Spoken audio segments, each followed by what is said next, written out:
Opa! Como é que estamos? Hoje nós vamos estudar os vegetais e vamos ver a sistemática das gimnospermas e das angiospermas, chamados de vegetais superiores. Mas por que nós chamamos esses vegetais de vegetais superiores? Afinal de contas, qual é o critério que nós utilizamos para classificar os vegetais como sendo superiores? É o tamanho? Certamente não. O tamanho não é o nosso referencial quando a gente estuda os vegetais. Porque o tamanho, ele muitas vezes não mostra algumas estruturas que são internas deste ser e que caracterizam, então, um verdadeiro vegetal superior com todas as suas estruturas. Nós encontramos nos vegetais superiores as seguintes características. Primeiro, a presença de sementes.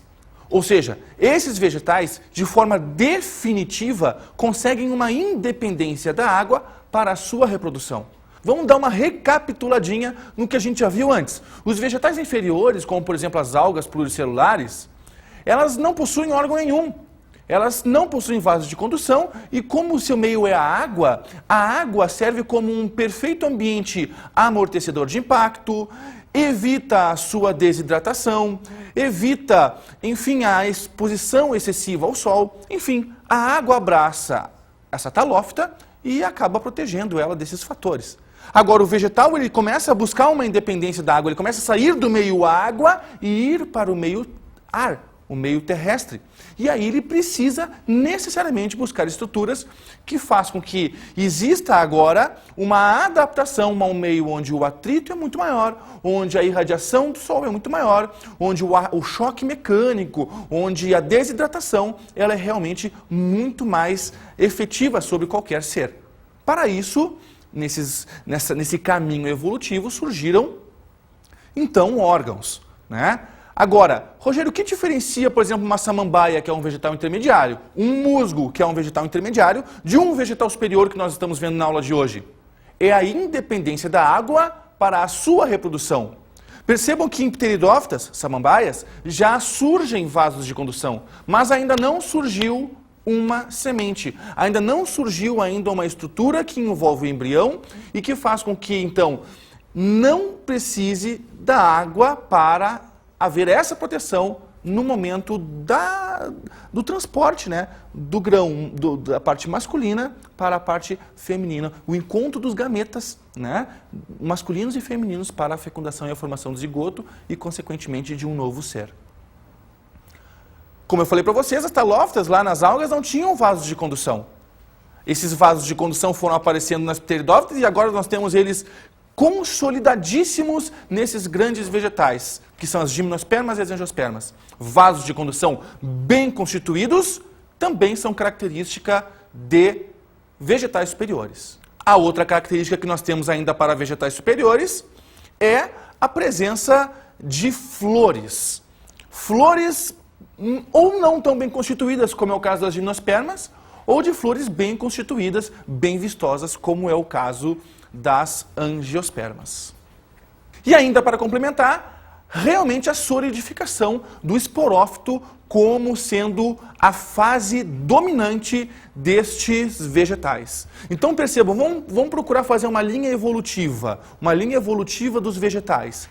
Algas, talófitas, não possuem nada, não possuem raiz, não possuem caule, não possuem folha, não possuem fruto, não possuem semente, não possuem nada. Não possuem vaso de nada. E esses órgãos, essas características tiveram que aparecer nos vegetais intermediários para que eles pudessem sair do meio água e agora conseguir colonizar o meio terra, o meio ar, fixados na terra.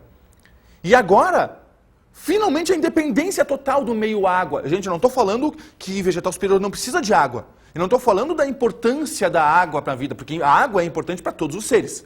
Eu estou falando da necessidade da presença da água para a reprodução desses seres. Então, algas mergulhadas na água, briófitas, musgos, pteridófitas, samambaias, muita água e vegetais superiores não precisa tanto assim de água. O exemplo são os cactos, que são plantas que estão extremamente adaptadas a viver em ambientes muito áridos, onde a água não está tão presente assim.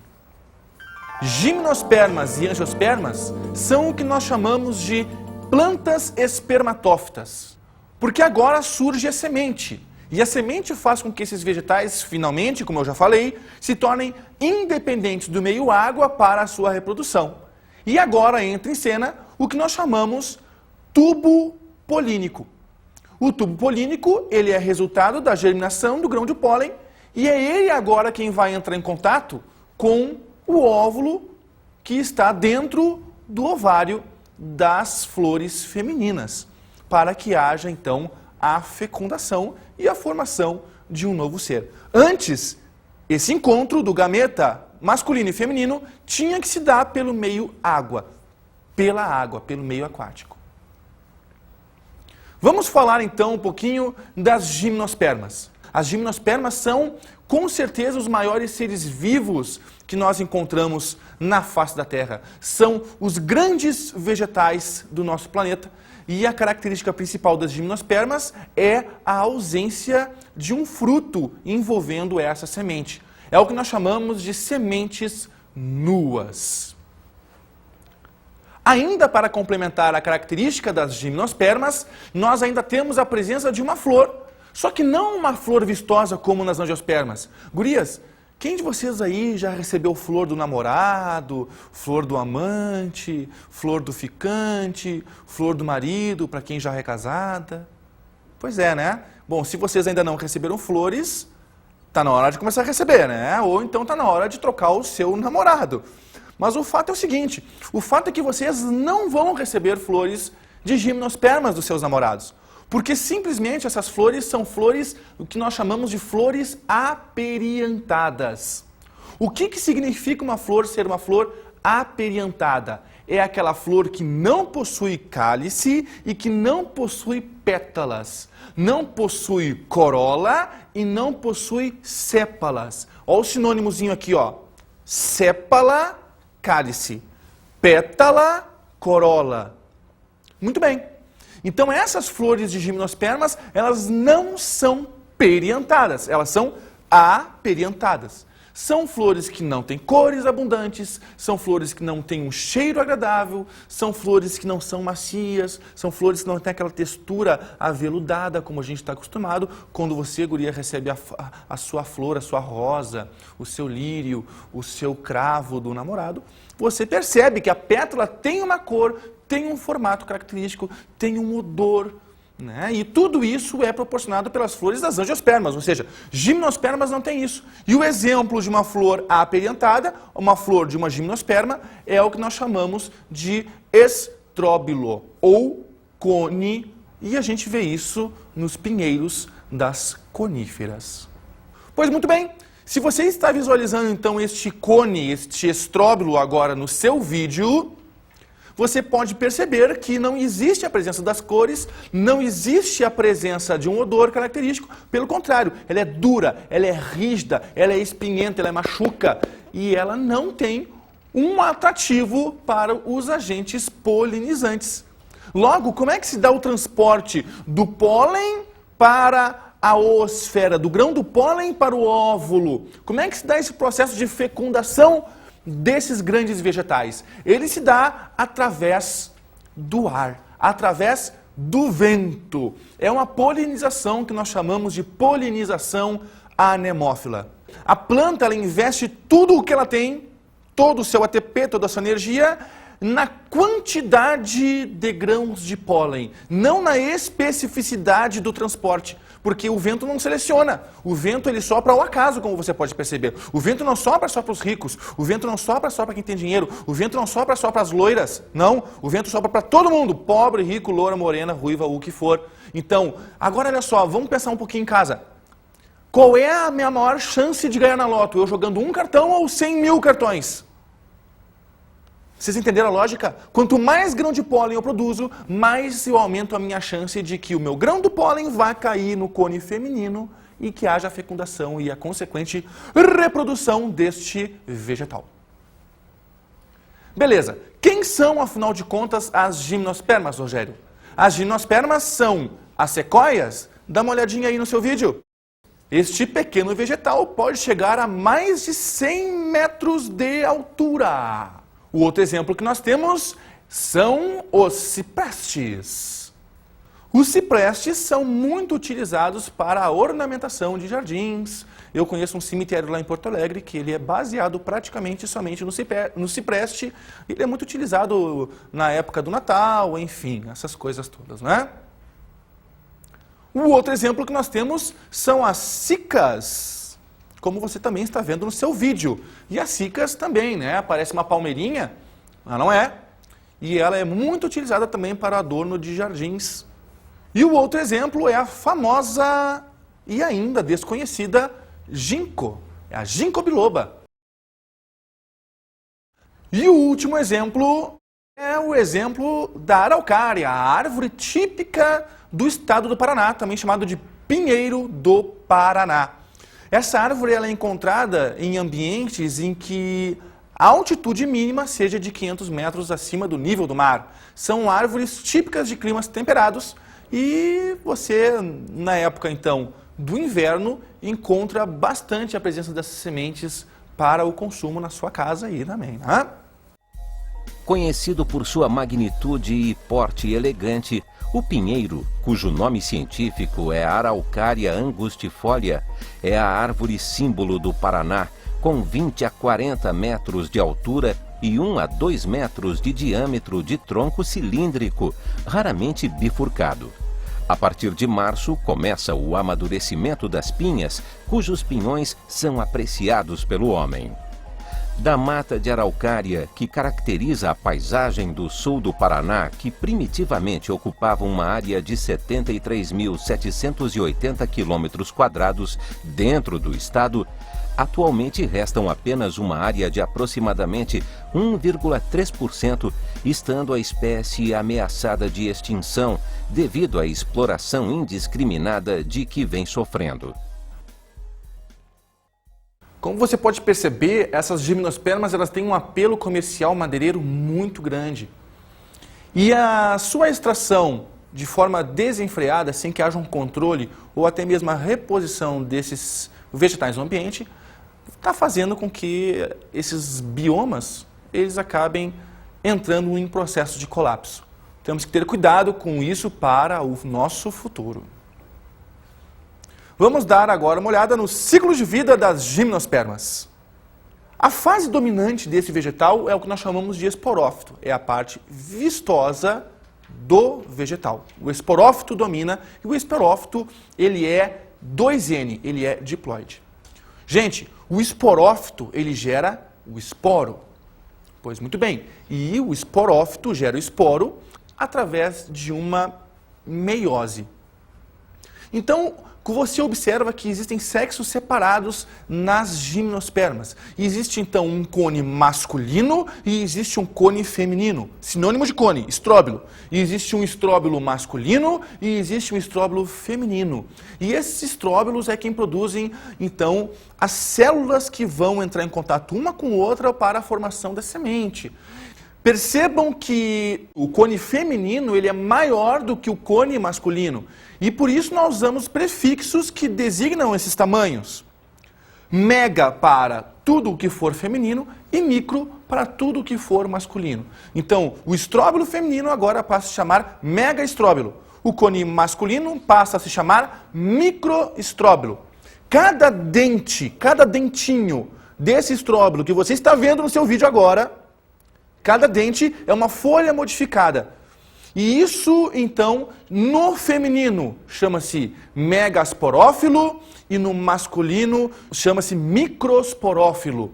Cada dentinho desses, cada folhinha modificada dessas vai ter dentro de si, no feminino, um megasporângio, proteção do esporo, megasporângio no feminino, microsporângio no masculino. E o que o megasporângio vai proteger? O megásporo. O esporo megásporo.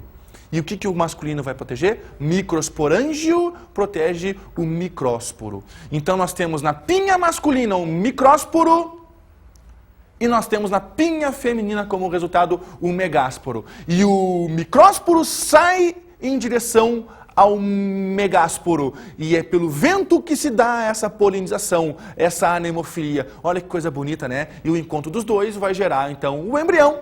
E o embrião vai se desenvolver e vai gerar a semente nua, peladinha, sem a presença do fruto, daquela consistência doce e que tanto delicia o nosso paladar. Pois muito bem, gente. As angiospermas possuem fruto, possuem uma semente envolvida por uma substância rica em frutose, em água, sais minerais e que serve de alimento não só para o homem, mas para toda a fauna que existe no nosso planeta. Seja ela uma fauna de vertebrados, de cordados, como por exemplo macacos, peixes, aves, ratos, o homem, como também a fauna de invertebrados, como diversas espécies de insetos, né, como por exemplo, de artrópodes, né, como por exemplo as aranhas, enfim. Mas então o que acontece com as angiospermas? As angiospermas elas têm então um aprimoramento das suas táticas reprodutivas. As angiospermas elas usam de um artifício muito sacana. Elas subornam os seres da floresta, né? O que elas oferecem então para esses seres? Uma flor. A flor bonita, a flor vistosa, a flor com um cálice, a flor com uma corola, cores chamativas. Néctar para os insetos. E os insetos, então, eles estão lá voando. Está lá a abelhinha na floresta voando. Quando, de repente, ao longe ela enxerga uma flor. Por que ela consegue enxergar ao longe essa flor? Porque a flor é colorida. Porque a flor é vistosa. Porque a flor oferece a ela, um odor característico que vai atrair o inseto, e o inseto vai lá certeiro nela porque sabe que lá ele vai ter o néctar. E ele gosta desse néctar. E a flor fala assim para ele: vem, pega o meu néctar. E a abelhinha vai lá inocentemente e fala: sim, eu quero o seu néctar. E vai lá, eu quero esse néctar. E sem ela perceber, a flor com as suas artimanhas poliniza, enche de grãos de pólen o dorso, o corpo dessa abelhinha. Estou usando a abelhinha como exemplo, mas pode ser outro inseto, viu? E o que acontece? A abelhinha, opa, acabou o néctar dessa flor. E agora o que ela vai? Ela vai desesperada para outra flor, assim como eu estou indo para outra câmara. E aí na outra flor, o que acontece? Na outra flor ela está recebendo o pólen daquela outra flor e a abelhinha inocentemente continua se alimentando. Será que eu fui claro? Então o que as angiospermas fazem? Elas mostram, inseto, eu estou aqui. O cheiro, eu estou aqui. A cor, eu estou aqui. Ela é chamativa. E outra, ela oferece o doce, a comidinha para o inseto vai lá como, meu Deus, que maravilha.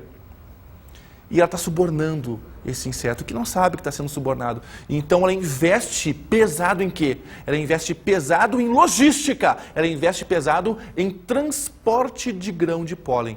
Percebam que na anemofilia, pelo vento das gimnospermas, elas não fazem isso. Elas investem pesado no quê? Na quantidade para ter êxito, porque é o acaso. Agora, nas angiospermas não existe mais acaso. Existe o investimento pesado no inseto como meio transportador. Então ela faz de tudo para conseguir um agente polinizante, que agora é um inseto. E essa polinização é chamada de polinização zoomófila, feita então por animais. Então, como vocês podem perceber, essas flores coloridas são diferentes das flores das gimnospermas. Nas gimnospermas nós tínhamos flores aperiantadas. E nas angiospermas agora nós temos as flores periantadas. Vistosas, com cálice, com corola, enfim. Vocês percebem que cada uma das peças, ou seja, cada um desses verticilos florais, cálice, corola, são modificação das folhas desse vegetal para a formação de uma flor. Flores unissexuadas ou hermafroditas são as flores das angiospermas. Unissexuada significa flor masculina e flor feminina. Flor hermafrodita significa que na mesma flor eu posso ter os dois órgãos reprodutivos.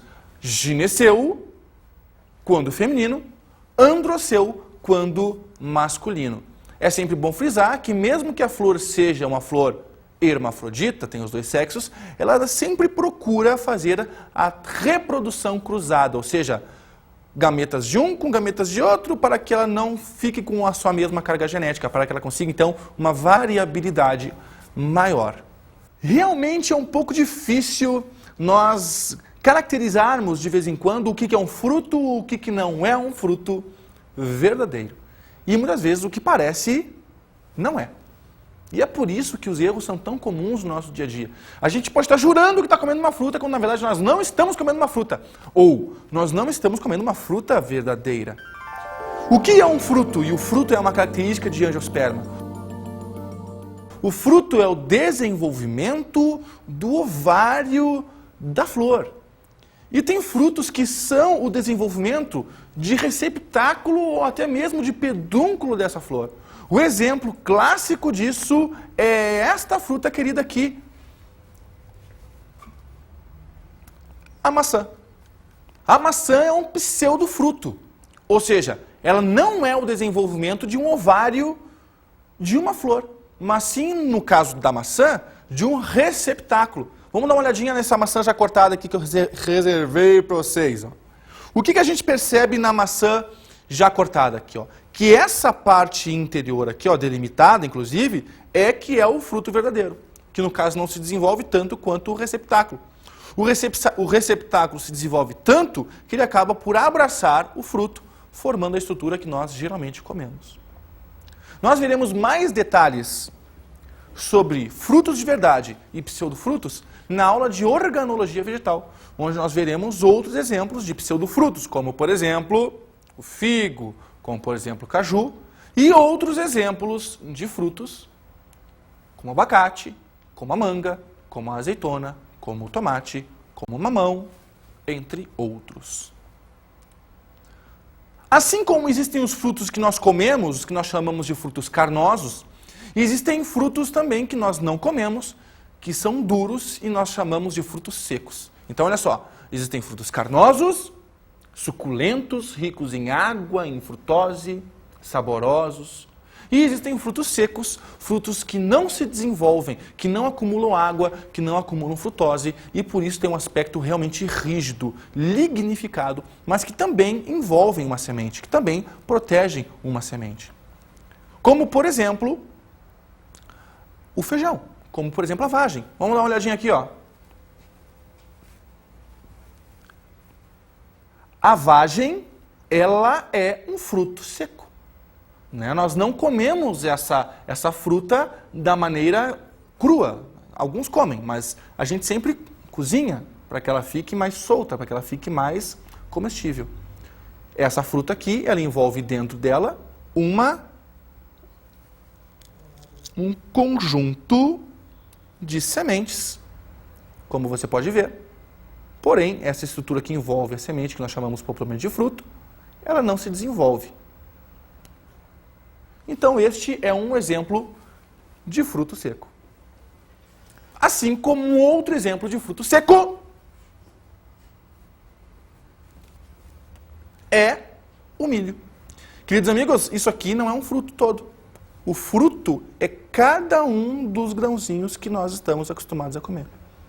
Cada grão do milho é um fruto seco. No caso, nós comemos. Mas é claro que aquela quantidade de água e de frutose que nós estamos acostumados a comer num fruto comum não está presente em cada um dos grãos. Pois muito bem. Vamos ver um pouquinho como é que funciona o ciclo da vida de uma angiosperma. Você está vendo no seu vídeo aí uma figura que mostra uma flor que é uma flor hermafrodita. Uma flor que tem o sexo masculino e o seu androceu, e o sexo feminino como o seu gineceu. O gineceu, ou órgão feminino, na verdade, é um conjunto de carpelos. O carpelo é a popular garrafinha essa que você está vendo no esquema. Então, um conjunto de carpelos forma um gineceu. Com relação ao masculino, o androceu é o conjunto de estames. O estame que você está vendo no seu vídeo agora no esquema, coletivamente forma um androceu.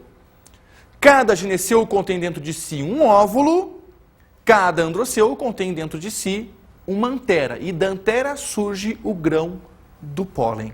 O grão do pólen é transportado pelo transporte, pela polinização zoomófila da flor masculina para a flor feminina e o pólen pousa na boquinha da garrafinha do carpelo, numa zona que nós chamamos de estigma. E ali ele germina, formando o tubo polínico. Como você pode ver agora neste segundo esquema. Você vê o grão do pólen aterrissado, pousado no estigma da flor, tá? Formação do tubo polínico que penetra pelo estilete e vai em direção à micrópila, que é um poro, que é uma abertura do nosso óvulo. E dentro do óvulo tem uma célula muito especial que nós chamamos de oosfera. Então, o núcleo reprodutivo do tubo polínico vai se encontrar com a oosfera e vai dar origem ao embrião. E o núcleo vegetativo do tubo polínico vai se encontrar com as células chamadas de sinérgides e vai dar origem ao albúmen, ou endosperma, que é a substância que vai alimentar o embrião nos primeiros estágios de vida da germinação do próximo ser. Pois muito bem, esse nome de fecundação, esse tipo de fecundação é chamada de dupla fecundação. Por quê? Porque o núcleo vegetativo vai com as sinérgides e o núcleo reprodutivo vai com a oosfera. Existem duas fecundações aí, e é por isso que é chamado de dupla fecundação. Só um lembretezinho, um detalhezinho muito importante. O endosperma, ele é 3N, ele é triploide, mas ele será consumido logo nesses primeiros estágios de vida, porque ele é o alimento do embrião. Uhul! Com relação a isso, nós temos então, em relação ao embrião, nós temos dois tipos de sementes. Nós temos as monocotiledôneas, com apenas um cotilédone. O que é um cotilédone? É uma folha modificada para fins de alimentação do embrião. E nós temos as dicotiledôneas. As dicotiledôneas possuem dois cotilédones, duas folhas modificadas para fins de nutrição, alimentação deste mesmo embrião. Um exemplo de uma monocotiledônea, o milho. Um exemplo de uma dicotiledônea, o feijão.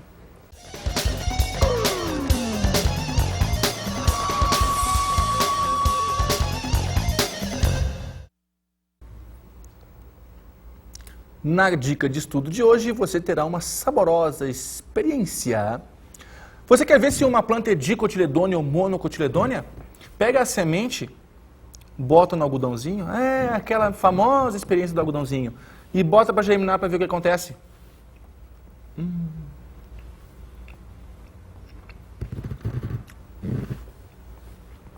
Bergamota, mexerica, mimosa, o que for. Isso aqui é uma mono ou dicotiledônea?